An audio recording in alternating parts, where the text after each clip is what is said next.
하나님 말씀은 호세아서 7장 8절부터 12절 말씀까지입니다. 제가 봉독합니다.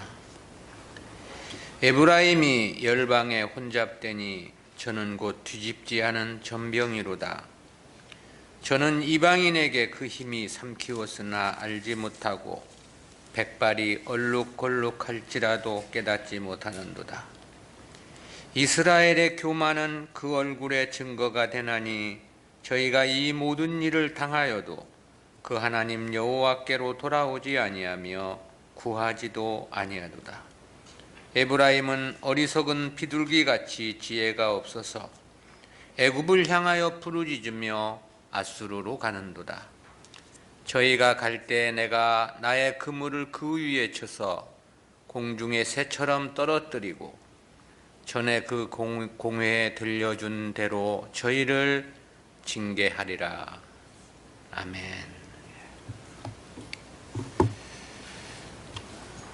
인본주의에 대한 심판 경고라는 제목으로 말씀을 듣습니다. 원래 오늘은 교회가 정한 부활주일인데요. 그러나 저희 교회는 이러한 절기에 대해서 특별히 절기와 관련된 예배를 드리지 않기로 이렇게 했습니다. 왜냐하면 성경에서 보면 절기를 모두 폐했음을, 주님의 대속으로 인해서 폐했음을 말씀하고 있고, 히브리서 6장 2절에 보면 죽은 자의 부활과 관련해서 그리스도의 도의 초보를 보리라고 말씀하면서 죽은 자의 부활에 대해서 다시 털을 닦지 말고 완전한 데 나아가라, 이렇게 말씀을 하고 있기 때문에 그동안 우리가 모든 교회들이 다 해왔던 것이기 때문에 불갑을 참 이것을 끊기가 무척 어려웠지만 하면 할수록 성경에 대한 말씀이 자꾸 떠오르고 충돌이 되어져서 고민에 고민을 거듭하다가, 그래서 이런 절기와 관련된 날을 특별히 드릴 필요는 없고 드리지는 않고 이 날에 그냥 우리는 성찬 예식을 거행하는 것으로 이렇게 대신하자, 그렇게 정했습니다. 성탄절이나 이 당시에 이제 부활을 강조하고 교회가 그랬기 때문에, 그런데 이러한 절기를 지키는 게 중요한 게 아니고 사실은 영원한 하나님의 나라를 소망으로 살아가는 것이 완전한 데 나아가는 거죠, 어찌 보면. 근데 부활을 부활 예배를 드리고 기념한다 하면서도 계속 땅의 것만 생각하고 땅의 것으로 가치관을 삼고 살아간다면 의미가 아무것도 없는 거죠. 그래서 우리가 이 절기 예배를 가급적이면은 드리지 않기로.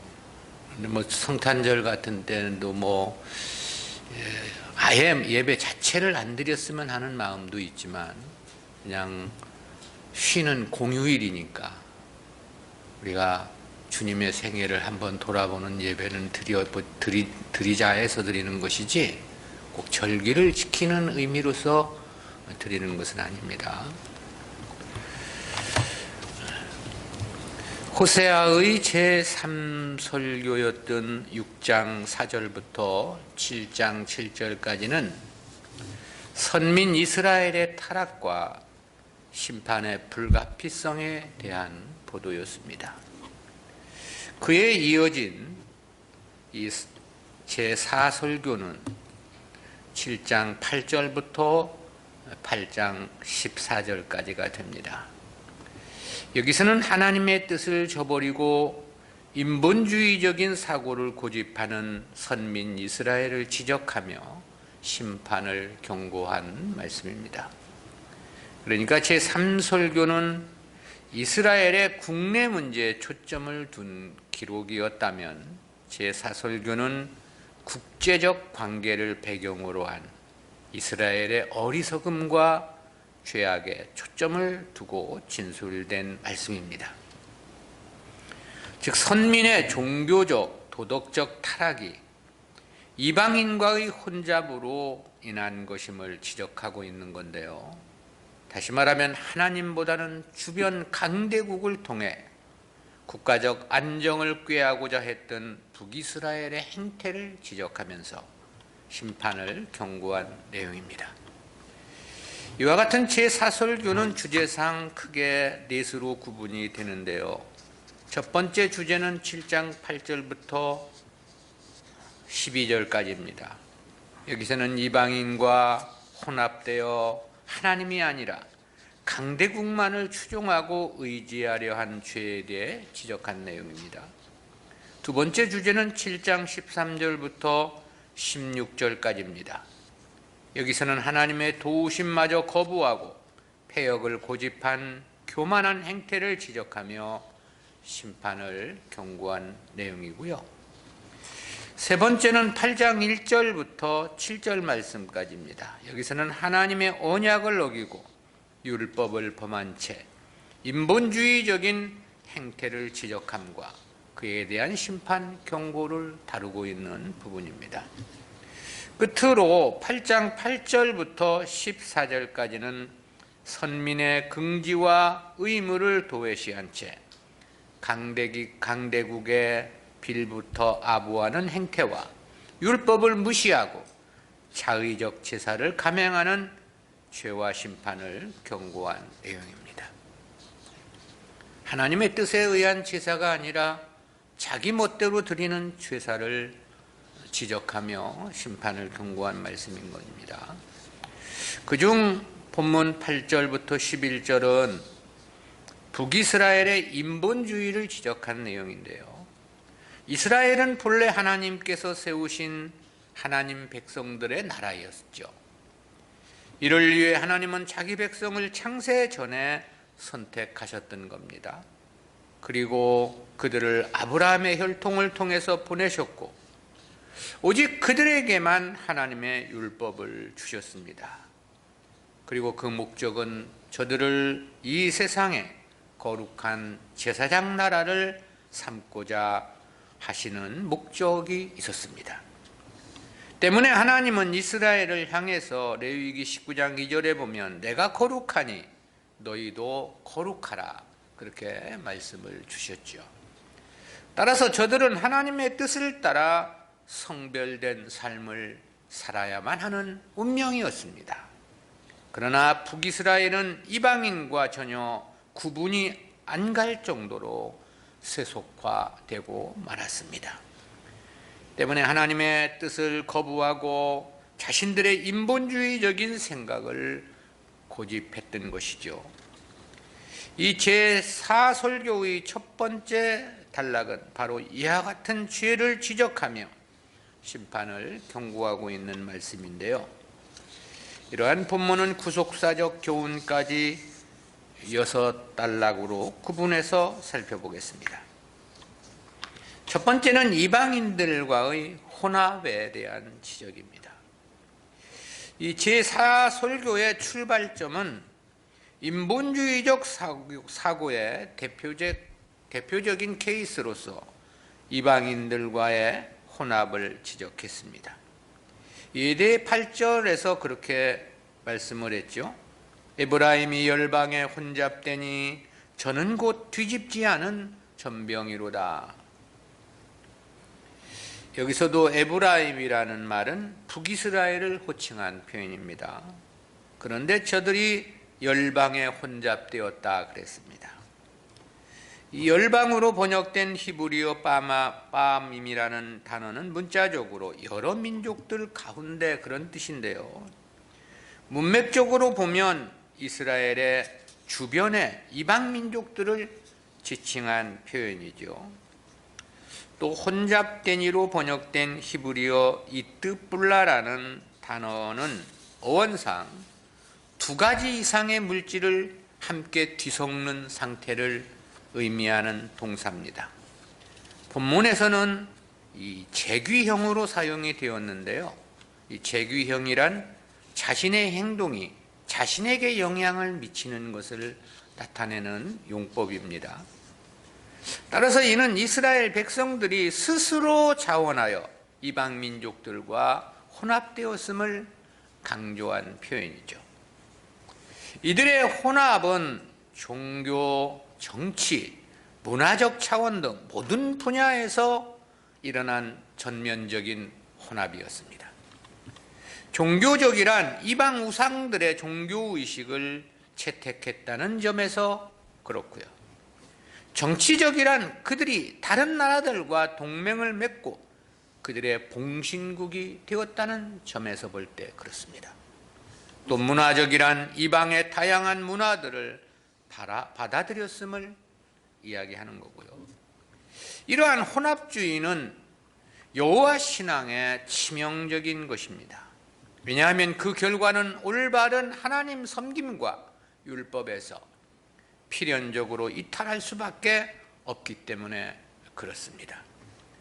따라서 이스라엘 역시도 하나님 백성이란 정체성을 완전히 상실하고 말았던 것입니다.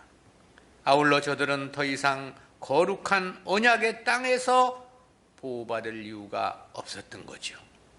BC 722년 아수르에 의해 멸망할 수밖에 없었던 것은 바로 이러한 저들의 혼합신앙의 필연적 결과라고 말할 수 있습니다. 저들의 삶 자체가 더 이상 하나님 백성이 아니었던 까닭이죠. 그런데 이들의 이러한 혼합적 상태를 뒤집지 않은 전병이라고 비유를 했습니다. 뒤집지 않은 전병은 한쪽만 새카맣게 타고 한쪽은 익지 않아 먹을 수 없는 떡을 가리킵니다.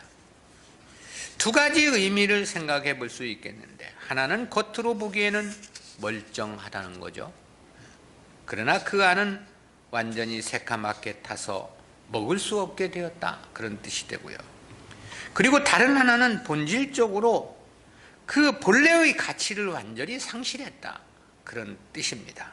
그럴 수밖에 없는 것은 겉은 멀쩡한 듯 보이지만 안은 이미 새카맣게 타버린 상태이기 때문에 그렇죠. 이 성도의 신앙생활이 모양만을 내서는 안 되는 이유입니다. 그 중심이 중요한 거죠. 기독교 신앙은 사람 앞에 하는 것이 아닌 까닭입니다. 사람에게 보이려고 하는 것 역시 아니기 때문이죠. 머리카락까지도 쓰시는 하나님 앞에서 행하는 것입니다. 때문에 모양이 아니라 중심의 문제, 진정성이 중요하다 할 수 있겠죠. 두 번째는 백발이 되어도 깨닫지 못하는 무지에 대해 지적한 말씀입니다. 앞절은 이방인들과 혼합되어 버린 이스라엘의 인본주의적 사상과 삶을 지적한 말씀이었고요. 이어진 구절은 그로 인한 폐해와 그럼에도 깨닫지 못하는 무지를 지적한 말씀입니다. 이에 대해서 그렇게 지적했죠. 9절입니다. 저는 이방인에게 그 힘이 삼키웠으나 알지 못하고 백발이 얼룩얼룩 할지라도 깨닫지 못하는도다. 이방인들과 혼합의 관계를 이방인에게 그 힘이 삼키웠으나 라고 말을 했는데요. 여기서 그 힘에 해당하는 원어적 개념은 이스라엘의 종교, 경제, 군사, 도덕적 능력을 총괄한 표현입니다. 삼키워스나로 번역된 히브리어 아켈루어는 태워버리다, 먹다, 삼키다라는 뜻의 복수형 동사인데요. 이방인들과의 혼합이 오히려 이스라엘의 신앙적 정체성과 경제적, 정치적 능력까지도 다 빼앗기게 되었다, 그런 뜻이죠. 실제 이방인들과의 혼합은 신앙의 변질은 필수일 수밖에 없죠. 그것은 이방인들은 근본적으로 변화의 대상이 아니기 때문에 그렇습니다. 그런데 그렇게 자신들의 정체성을 다 잃어버리고 삼켜버렸음에도 불구하고 저들은 알지 못했다. 그렇게 지적하고 있죠.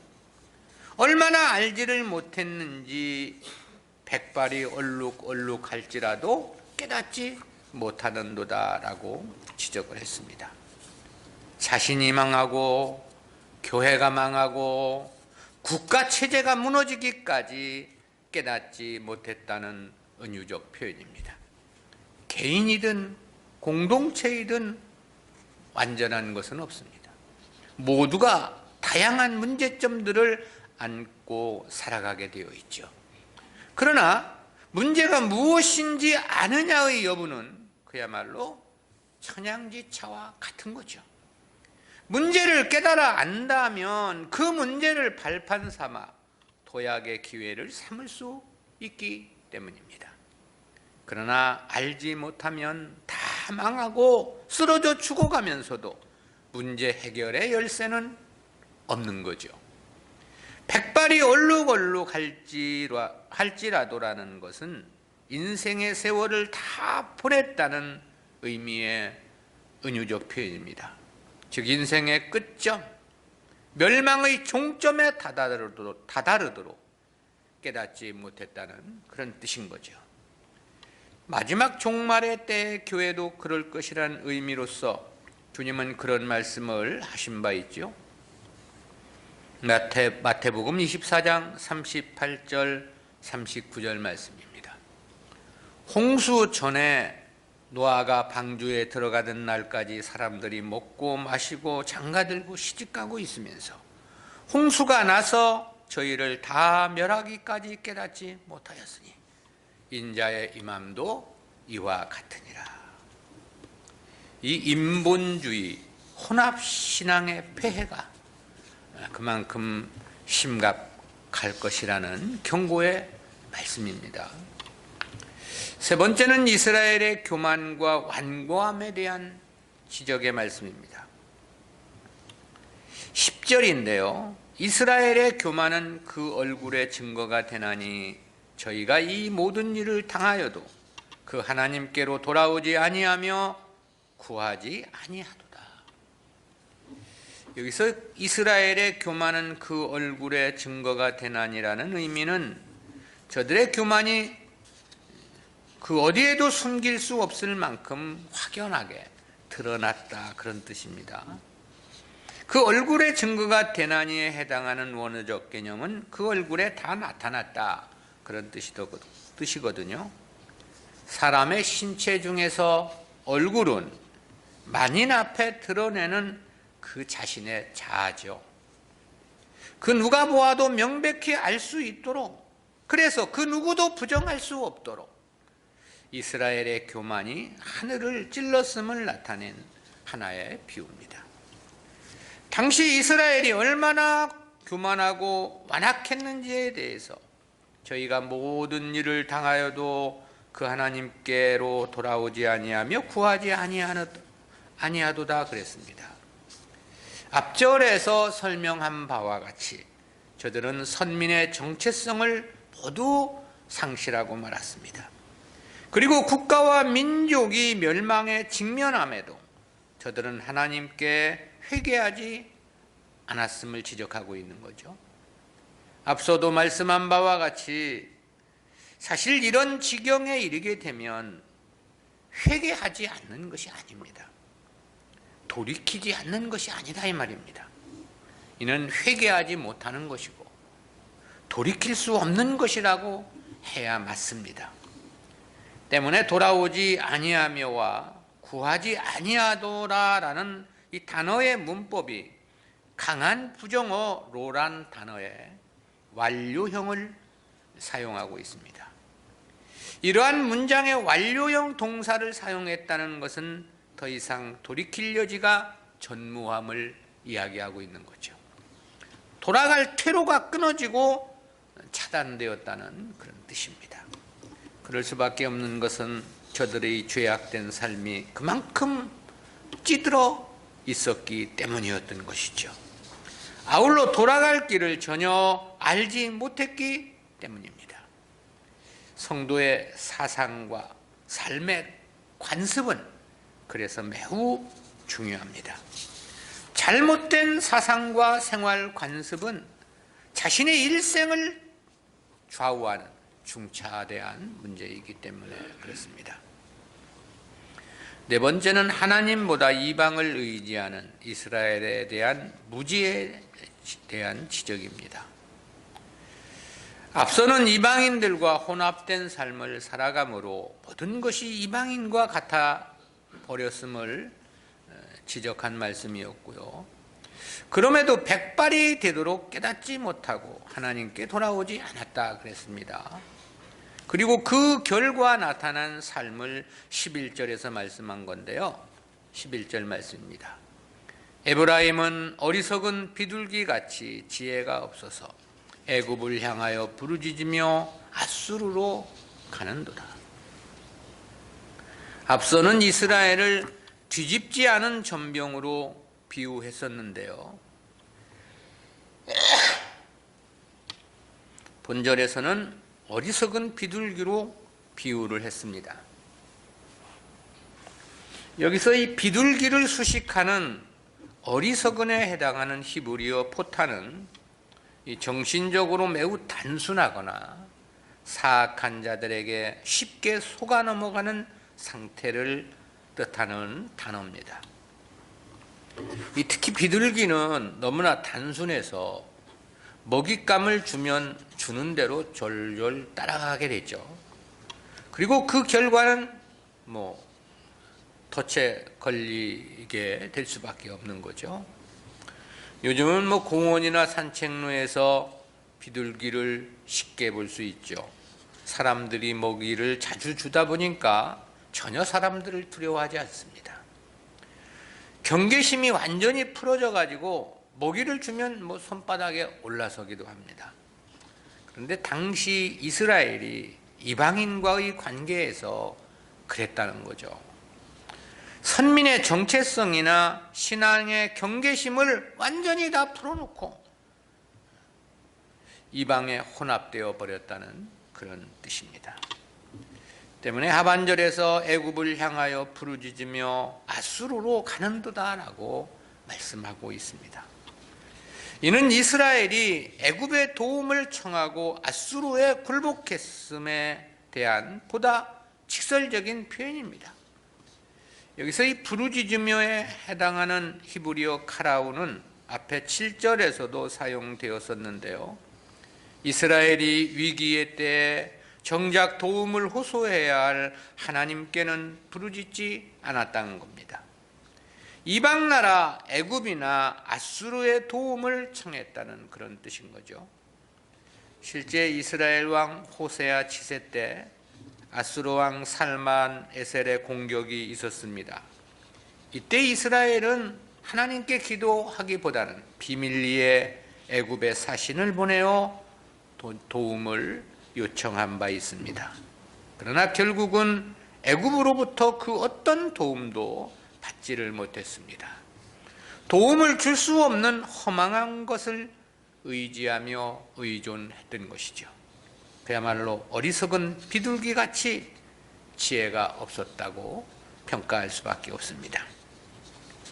그리고 아수르로 가는 도다에 해당하는 히브리어 아슈르 할라쿠는 아수르로 걸어갔다 그런 뜻인데요. 여기에는 두 가지 의미를 나타냅니다.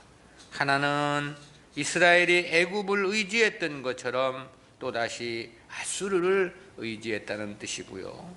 다른 하나는 이스라엘이 아수르에 의해 멸망을 당해서 아수르로 끌려갈 것이라는 그런 의미입니다. 이 전자와 관련해서는 이스라엘 왕 므나헴이 아수르 왕 디글랏 벨레셀 3세에게 조공을 바치며 의지했음을 우리가 성경에서 찾아볼 수 있고요.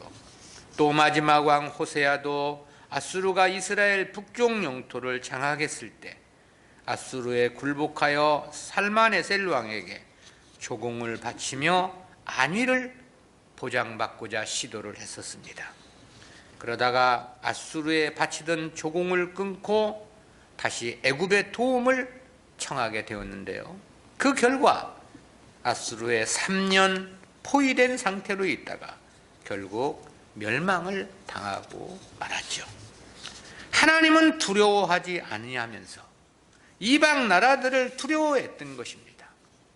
때문에 하나님의 도움을 받는 삶이 아니라 이방들의 도움만을 받고자 했다라는 건데요. 그야말로 먹잇감에 혹해서 따라가다가 덫에 걸린 비둘기처럼 이스라엘이 그처럼 미련하고 어리석었다라는 것이죠. 다섯 번째로는 북이스라엘에 대한 심판 경고입니다. 본 단락의 결론격인 12절은 하나님보다 이방을 의지한 북이스라엘에 대해서 심판을 경고한 말씀입니다. 이에 대해 이렇게 말씀을 하셨죠. 저희가 갈 때에 내가 나의 그물을 그 위에 쳐서 공중의 새처럼 떨어뜨리고 전에 그 공회에 들려준 대로 저희를 징계하리라. 이 12절은 이스라엘을 어리석은 비둘기로 전제하여 하신 말씀입니다. 이스라엘이 이방국의 도움을 청하고자 할 때 하나님은 저들에게 그물을 쳐서 떨어뜨릴 것이라고 천명하신 것이죠.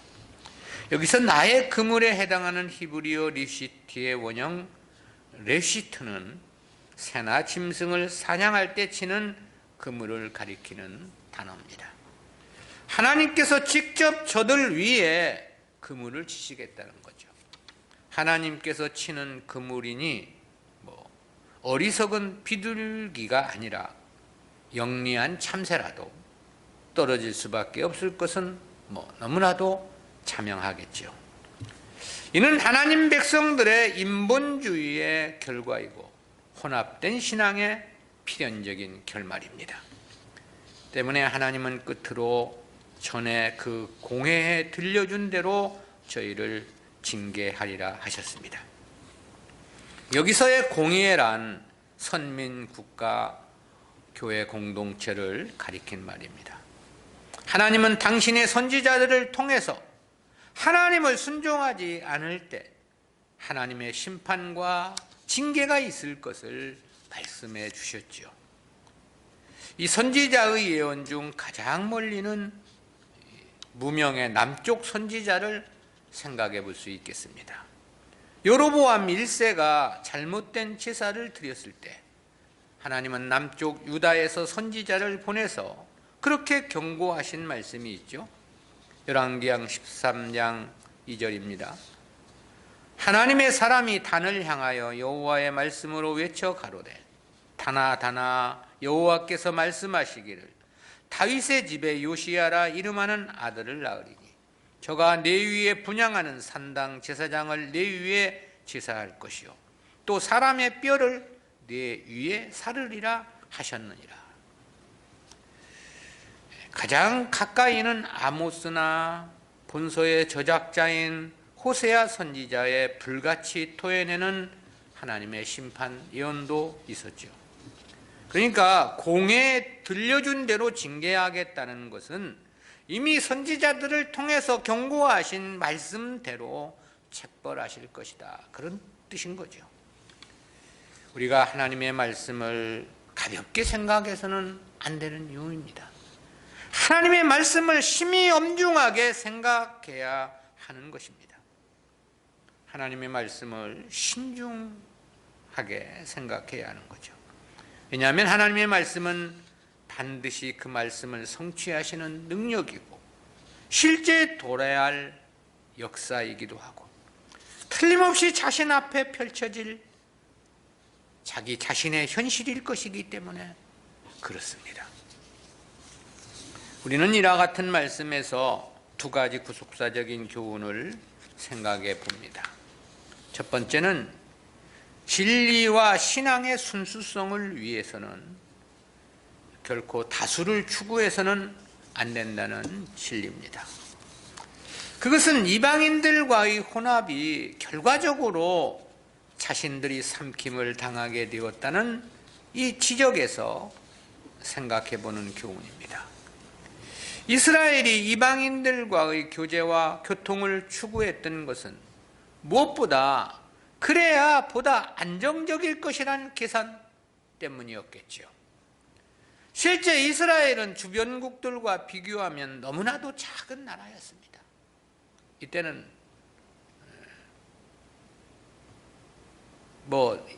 나라가 양분되어 있었던 시대라 더욱더 그렇죠.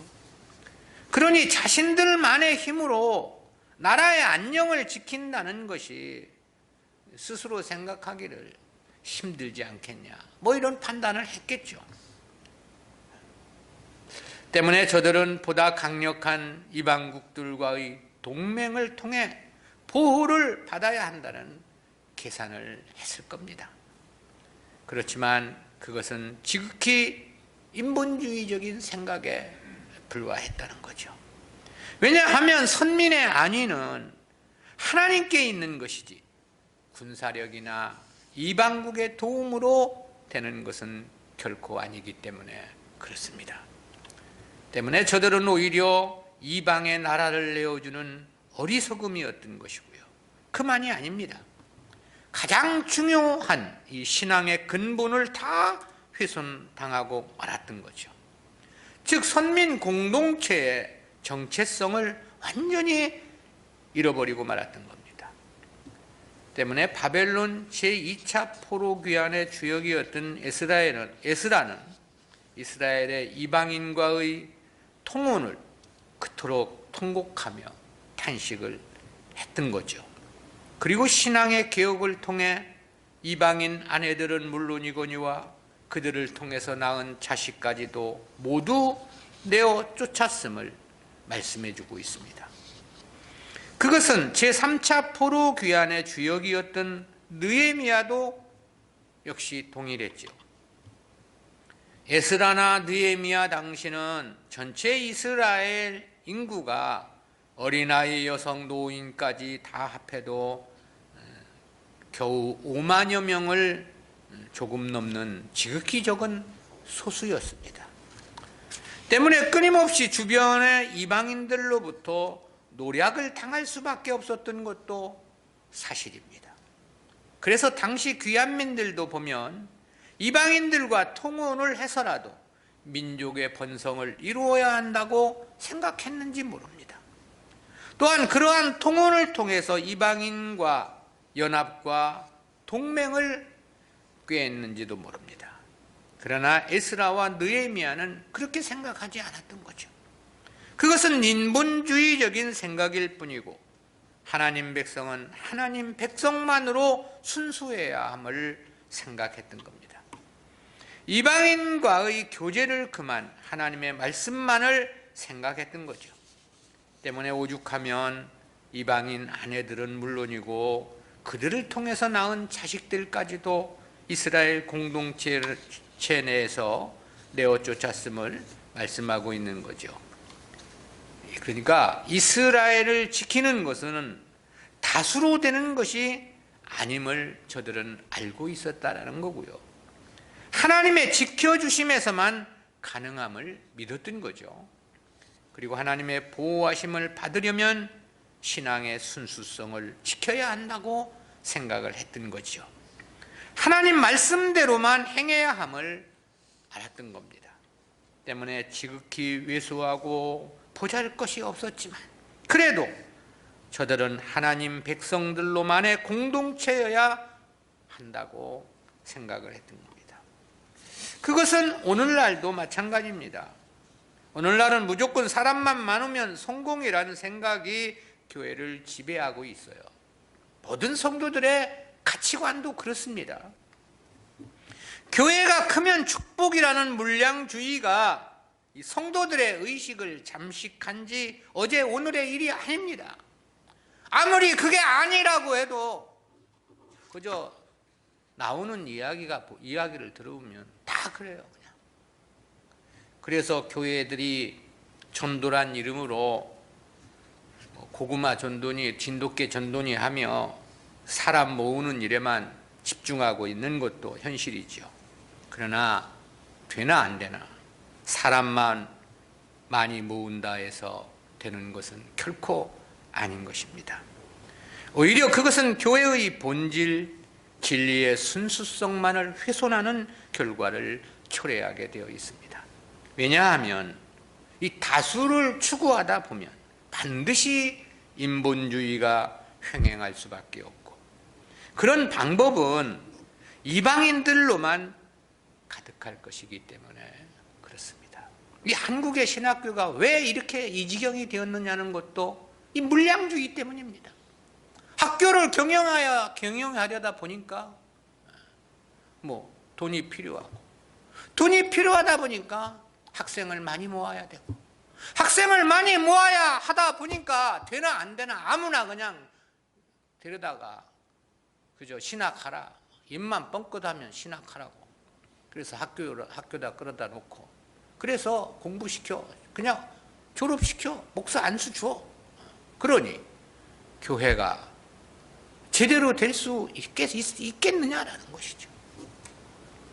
그래서 너무나 목사들이 많아가지고 그저 세계 각국으로 선교한다고 뻗어나가가지고 선교하는 게 아니라 오히려 선교지를 다 망쳐버리고 있는 이런 형태가 벌어지고 있는 거 아니냐는. 때문에 주님은 사람들이 가지 않는 좁은 문, 좁은 길을 가야 할 것을 말씀했습니다. 다수가 아니라 소수를 추구해야 함을 말씀하신 것입니다. 그 이유는 분명합니다. 그것은 1차적으로 생명의 길을 가는 택한 백성들은 그만큼 적은 수일 수밖에 없기 때문입니다. 그리고 그래야만이 진리와 신앙의 순수성을 지킬 수 있는 까닭입니다. 주님은 또 그런 말씀을 하신 바 있죠. 마태복음 22장 14절입니다. 청함을 받은 자는 많되 택함을 입은 자는 적으니라. 교회 안에 택함을 입지 않은 자들이 훨씬 더 많다는 거죠. 다시 말하면 구원에 이를 수 없는 이방인들이 교회 안에 비교할 수 없을 만큼 더 많다는 겁니다. 교회가 그리 되면 이미 교회는 본질을 잃어버린 것이라고 말할 수 있습니다. 그렇게 되면 진리는 설 곳이 없는 것입니다. 인본주의가 판을 칠 것이기 때문에 그렇습니다. 따라서 교회는 사람의 수에 치중하지 말아야 됩니다. 오직 올바른 진리만을 추구해야 합니다. 그리고 그 진리에 감동하고 아멘하는 사람들만으로 교회 공동체를 구성해야 합니다. 그것이 두세 사람뿐이라 하더라도 반드시 그리해야만 합니다. 진리와 신앙의 순수성은 오직 거기에서만 지켜갈 수 있기 때문에 그렇습니다. 두 번째는 표면적인 모양과 열심보다 진리에 합당한 삶이 중요하다는 교훈입니다. 그것은 이스라엘의 혼합신앙을 지적하며 뒤집지 않은 전병으로 비유한 말씀에서 깨닫는 교훈입니다. 뒤집지 않은 전병은 전면에 보이는 부분은 아무런 이상이 없는 멀쩡한 전병이라고 말할 수 있겠죠. 그러나 화덕에 맞닿은 쪽은 새카맣게 타버려서 도저히 먹을 수 없는 상태를 가리킴이라고 했습니다. 어찌 보면 겉과 속이 완전히 다른 신앙 양태에 대한 은유라고 말할 수 있는 거죠. 주님 당시의 유대교도 그랬습니다. 겉모양만 보면 그야말로 저들은 거룩한 하나님 백성이었습니다. 표면에 나타난 열심만을 보면 천국의 영광은 다 저들의 차지가 될 것 같기도 했죠. 그러나 저들은 그야말로 뒤집지 않은 전병이었습니다. 겉만 그랬지 저들의 신앙의 본질은 완전히 이방인이나 다름이 없었기 때문입니다. 그렇다는 것은 저들의 인본주의와 세속적 신앙이 그것을 말해줍니다. 저들의 신앙은 진리에 의한 것이 아니었습니다. 진리를 이스라엘이란 민족적 관점에서만 이해를 했죠. 전형적인 인본주의적 행태였던 것입니다. 저들이 추구하는 것은 하나님의 나라가 아니었습니다. 오직 육신의 문제, 세상 나라뿐이었습니다.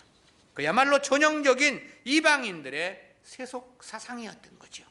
그러니 본문에서의 북이스라엘처럼 저들도 하나님으로부터 버림을 받지 않을 수 없었던 것입니다. 오늘 우리들의 신앙이 모양만을 중시해서는 안 되는 겁니다. 신앙은 절대 열심만으로 되는 게 아닙니다. 정확한 진리에 대한 깨달음이 있어야 합니다. 그리고 그 진리에 합당한 삶을 갈망하는 간절한 소원이 있어야 되죠. 그리고 그 진리에 하나 되고 일치된 삶의 구현이 요구되는 것입니다. 이것이 아닌 모양만은 결국은 뒤집지 않은 전병일 뿐이기 때문입니다. 자기도 속아서 자기에게 속는 거죠. 그래서 잘하는 것으로 착각할 수도 있습니다. 그렇지만 결말은 그처럼 허망하고 참담한 것은 없는 것입니다. 아무리 주의 이름으로 외쳐 주여 주여 한다 해도 다 천국에 들어가는 것은 아니라고 말씀했습니다. 주의 이름으로 선지자 노릇을 한다 하더라도 주님은 저들을 모르신다고 말씀하실 것을 가르쳐 주셨습니다. 주의 이름으로 귀신을 쫓아내고 많은 권능을 행했다 하더라도 불법이라고 지적을 하시기도 하셨죠. 모양보다 진리에 합당해야 하는 절대적인 이유이고요. 모양보다 진정성, 그 중심이 중요하다는 교훈의 말씀입니다. 오늘 우리들도 우리의 중심이 중요함을 반드시 기억하고 진정성 있는 신앙생활이 되도록 최선을 다해야 합니다. 기도합니다. 사랑의 하나님, 은혜를 감사합니다. 오늘도 이스라엘의 죄악을 지적하는 말씀 속에서 저들의 인본주의적인 신앙생활의 양태가 얼마나 어리석고 무지한지, 뒤집지 않은 전병처럼 힘이 어리석은 비둘기처럼 다 망해감에도 깨닫지 못하고 백발이 되도록 하나님의 뜻을 알지 못한 채 멸망으로만 치달았던 저들의 모습을 통해서 오늘 우리들의 모습을 돌아보게 하심 진실로 진실로 감사합니다. 주여, 어찌하든 저희들 마음속에 바른 깨달음으로 인도해 주시고 오직 하나님의 말씀에 감화 감동되어 그 말씀대로만 살아가는 저희들 될 수 있도록 주여 인도해 주시고 함께해 주옵소서. 두세 사람이라 할지라도 진리로만 하나 되는 교회 공동체를 이룰 수 있도록 주여 인도해 주옵소서. 감사드리옵고 예수님의 이름으로 기도드리옵나이다. 아멘.